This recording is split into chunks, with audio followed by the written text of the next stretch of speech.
Ba-ba-bum-bum-ba-bum. Welcome back, my friends, to BjjBrick Quick, the quick podcast about BJJ. Not as much about bricks. My name is Byron. Today we're talking about feeling the pressure of jiu-jitsu. Most people refer to pressure as the actual squeezing of somebody or themselves. Another type of pressure is just that relentless pressure. Somebody who has, 5 times the gas tank that you do, and they like to move a lot, and they're just pushing forward and forward and forward, and eventually you might break to that pressure. Both of these pressures, the squeezing pressure and the relentless pressure, often will get somebody to kind of just break to them. Where the relentless pressure, if that guard pass wouldn't have worked the first time because you know how to counter it and you're doing good, and it didn't work the second time, but the 20th time, either you're getting a little tired of this or they're changing subtle things in there, but that pressure adds up. But that 20th pass wouldn't have worked if they presented that first. That's that relentless pressure. But I do think that most people on the mats talk about pressure. They're talking about that squeezing pressure or that gravity pressure. What do you do with that? How do you deal with the pressure? You have to realize what it's trying to get you to do. If I'm turning your head a certain way and really pressuring that and it's making your neck twist and, pushing on your jaw, my shoulder, or something like that, I'm probably trying to get you to turn your body in a certain way. If I'm squeezing and kind of crushing on your lungs and your rib cage, that's probably trying to get you to either move or get tired or frustrated or to make a mistake. That type of pressure it's interesting because early on in jiu-jitsu, people think they understand that pressure is somebody's weight.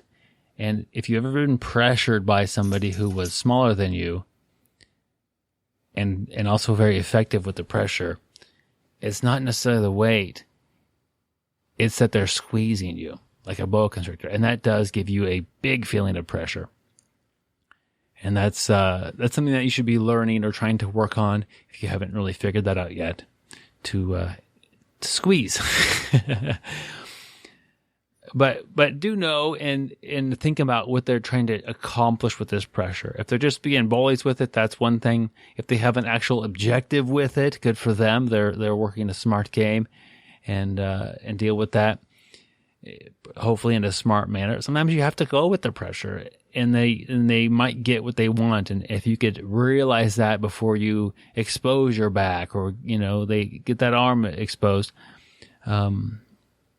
maybe be a step ahead. Like, okay, if I turn, I have to turn because I have no other choice. He's going to go for my back. Okay, what am I going to do to avoid him getting his hooks in? That type of a thing, kind of knowing before you actually make that move. And breaking the pressure. This is a big one. How do you break the pressure?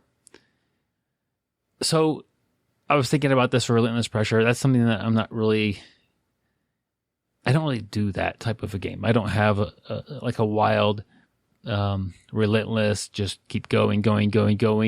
I will have times in my game where I will pick it up a little bit, but it's not going to be for the entire round. How do you break somebody's relentless pressure? You got to slow them down.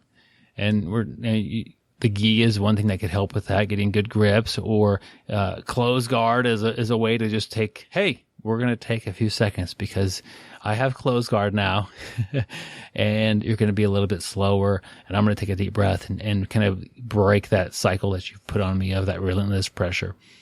The squeezing pressure, if you can gain a little bit of space, there's no pressure. So if I'm smashing your rib cage and really making it hard to breathe, if you could frame to where there's just enough space to put a piece of paper through, there's no pressure on you. So you need to build some frames. You need to get that pressure off of you, but you don't need a foot of distance between you two to not be getting smashed. Hope I didn't cave to the pressure in this one and miss something major. Although to talk about pressure for only 5 minutes is kind of tricky. What did I miss? Comment. We'd love to hear your comments and I guess read your comments and see what we missed or see what you think about this. Really appreciate it. Until next time, stay sweaty, my friends.